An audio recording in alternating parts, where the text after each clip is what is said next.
Hey, everybody. Thank you so much for being with us for this reading and commentary about what's Black love got to do with it. So please go to webuildlegacy.com right now and get your copy. Yeah, you want to make sure that you're able to follow along with us. You want to make sure that you can go on this journey. There are links and there are also graphics to help make the points that we're trying to make. So make sure that you go to webuildlegacy.com to get your copy so you can follow along. Today, we're talking about historical context for marriage in the U.S. Before we can deconstruct it, we have to know where we are. So let's see how we got here. And we'll be back. We'll begin with a historical context for marriage in the U.S. The culture of the U.S. has been influenced by people from all over the world. However, the first major influences were from England. So let's consider Europe's contributions to marital practices, including the influence of religion as the beginning context of the history of marriage practices in the United States of America. This is not an exhaustive review, but it is intended to provide some context for consideration about marriage practices. The earliest form of European religions were pagan and based on practices of Greeks and Romans who considered themselves religious. Religious piety was based more on adherence to prayer and rituals that helped maintain social order than faith and spirituality.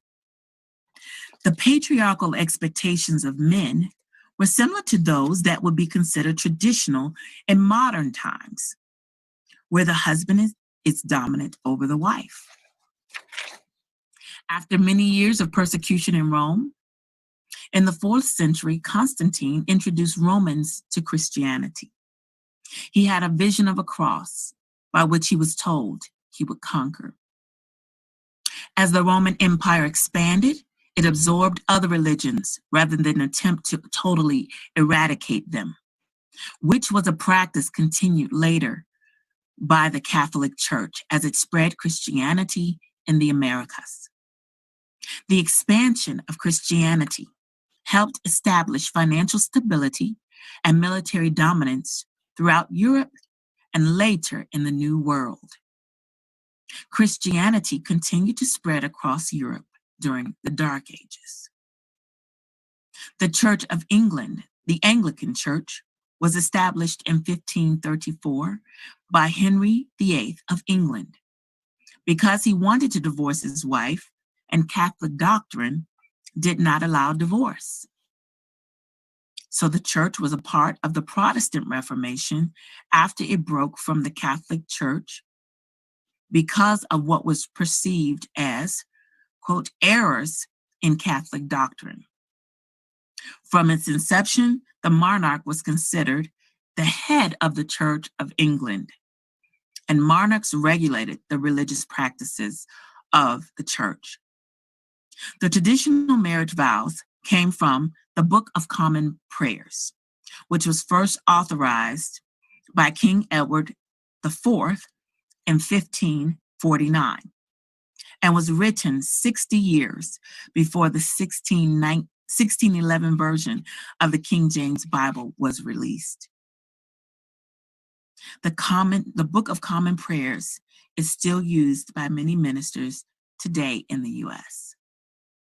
Each new edition of the Book of Common Prayers was revised to accommodate the wishes of the monarch that ruled England as the head of the church at that time. The wedding vows became a part of the official marriage ceremony in 1552 in England. Before 1552 in England, couples only needed to commit themselves to each other, and their spoken words would suffice as evidence of their marriage commitment to one another. Covenantal marriage and property law that stipulated that wives did not have legal existence apart from their husbands was brought to the American colonies by English settlers. It was a legal symbolism of a husband and wife's oneness and the wife's submission to her husband. Common law marriage is still recognized in 15 states in the U.S. and District of Columbia with certain stipulations and requirements. Common law marriages still require divorce procedures for the dissolution of the marriage. No-fault divorce became legal in the United States in 1976. Now let's consider how these contexts and expectations have affected people of African descent in the U.S. and other ways that Black couples can approach romantic partnerships in a manner that is connected to their historical context. Ooh, well, that's a lot to unpack there. It is. I have a couple of notes, but I'll let you start. You know, I guess when we're talking about Black love, yeah, and you're listening to all of the research that you put in place, you know, I think the thing that stands out is that you're seeing a lot of Eurocentric ideas. Yeah. And I think the one thing that stood out to me was this coverture. Yeah. Yeah. And it talked about marriage and property law that stipulated that wives did not have legal existence apart from their husbands. And, you know, we talk about covering. Yeah. And we say it in where such did you get that word from? Exactly. Covering. You know? You know, and so, yeah, we use it. But, you know, and I'm glad you went in that direction, because it's just like, let's begin to challenge ideas and thoughts and how they came into existence, and then just think about it and consider, I guess, this whole thing. And I don't want to spoil it, but, you know, the whole story, not a single story. Exactly. And that was in the first part. So if they read the foreword and the introduction, we talked about. Yes. I hope they did listen to this whole concept of the single story. That's in the introduction. A lot of blur. I put that. I had the screen. I'm gonna take the screen. Don't forget to get your copy. Exactly. It's a free download, and webuildlegacy.com. What's Black love got to do with it? You can follow along with us. And I'm glad you mentioned the single story, because hopefully they'll go back and listen to the introduction. I talked about that single story a lot in there. And it's important to know everything stems from somewhere. The very culture of Europe, all the way back to the Romans and further back to the Greeks, was about, just putting it plainly, there was not this necessarily like you will see on the African continent that we talk about later. Mm-hmm. There wasn't that notion of that complementary thing. There was a lot of the ownership of women, who's the property of. Right. And you're just not going to find that historically pre-colonial times on the continent of Africa. And I think that it's important to point that out.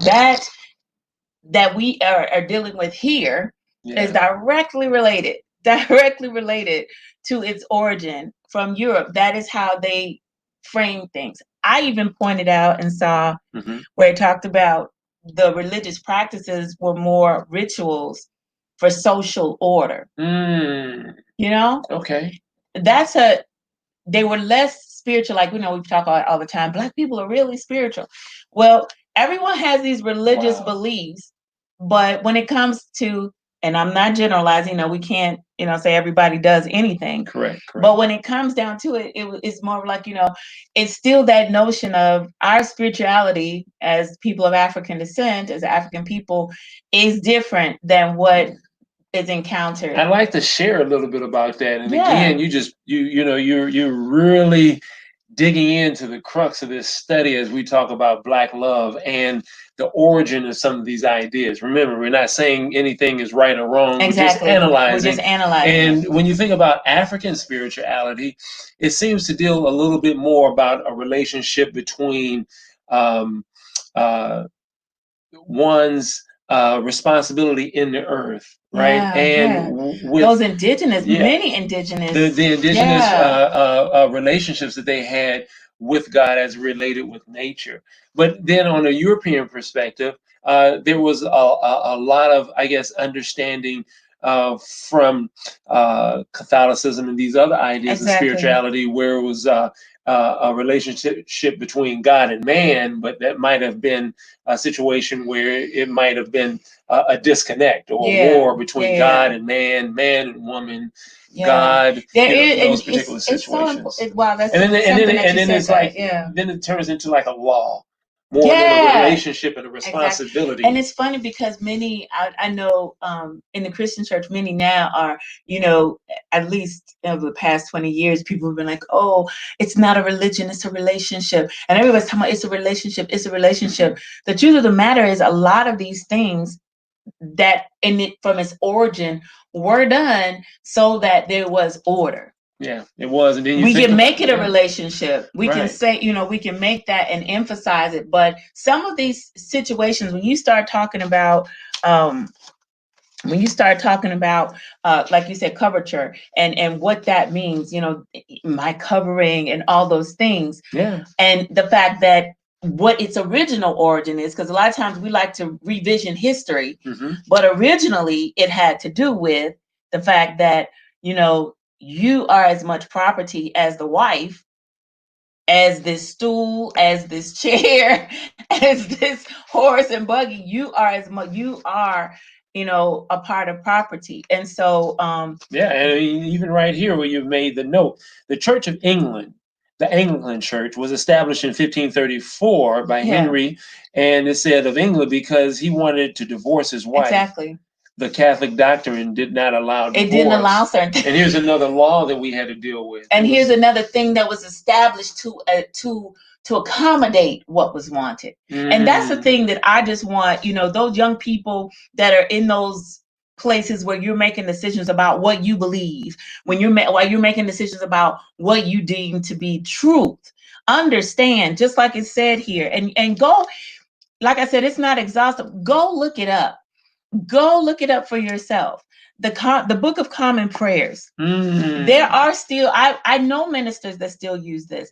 I used to tell my husband when I was doing my research, I was so disgusted. I said, wait a minute, because there were monks that were writing these things by hand. And I was looking and said, they are barely literate, because I was looking at original manuscripts. Wow. And the words weren't even spelled the same, like from the top of the page to the bottom. I'm like, wait a minute. One moment at the top of the page, favor is spelled F-A-V-O-R. And then by the time you get to the bottom and a few more, not typos, but a few more grammatical errors. And now it says F-A-V-O-U-R. The way these things came about, we often talk about them as if they are in themselves holy and sacred things. But the marriage vows, and this is why I wanted to bring out and talk about this first. The marriage vows, it says right here, the traditional marriage vows come from the Book of Common Prayers, 1549. The King James that many people hold on to, that people talk about, first of all, you're not going to find the marriage vows in the Bible. Go, if you can, go find it. Teach. And I also know that because when I got married to him, I actually chose scriptures, because I didn't think, even back then, I didn't know 26 years ago, I was like, this is not from the Bible. I don't see it in the Bible. So my commitment, I had decided, was going to be something that was actually in the Bible. And I actually chose things that were passages from the Bible as my marriage vows, because I did not see some of the things that are traditionally in those marriage vows. So people get upset nowadays and they say, oh, they took out to honor and obey for the wife to say, she didn't say this, she didn't say that. That wasn't in the this came more than 50 years before the Bible was written, you all. I just need you all to think about the origins of things. That's what the point of this was. Yes. Where did it come from? And consider the fact with every new king. I mean, do you know from your own studies in history, one king was Catholic, or one queen would be Catholic, and everybody had to be Catholic. And when she was done, and the next person, the next monarch was Protestant, then everybody was going to be Protestant. Everything changed. So it's important that when you are making decisions about what you think a man and a woman does in a relationship, that you understand the origins. And a lot of us, we just blanket accept that, oh, this is God. This is the Most High. Begin with a historical context. This is, all of the different things. This is what that is. And it's not. And I don't want to just say it that way, but it's not. That's right. It's not. It literally has to do with human beings being in position to make laws, to declare edicts, and say, let it be written, let it be done. That's right. So we wanted to be thankful for this first particular part. This is amazing. Yeah. Where we've been drawn in to start considering the research. Questioning. Don't be afraid to question. That's right. Don't be afraid to question. We don't want to be bound by laws, but we want to be bound to one another by relationship. So thank you for being with us on this first part of the historical context of marriage in the U.S. Yeah. And don't forget to go to webuildlegacy.com to get your copy of the What's Black Love Got to Do with It. Exactly. Do that and follow along with us. So we thank you guys so much, and we're looking forward to being with you on the next time.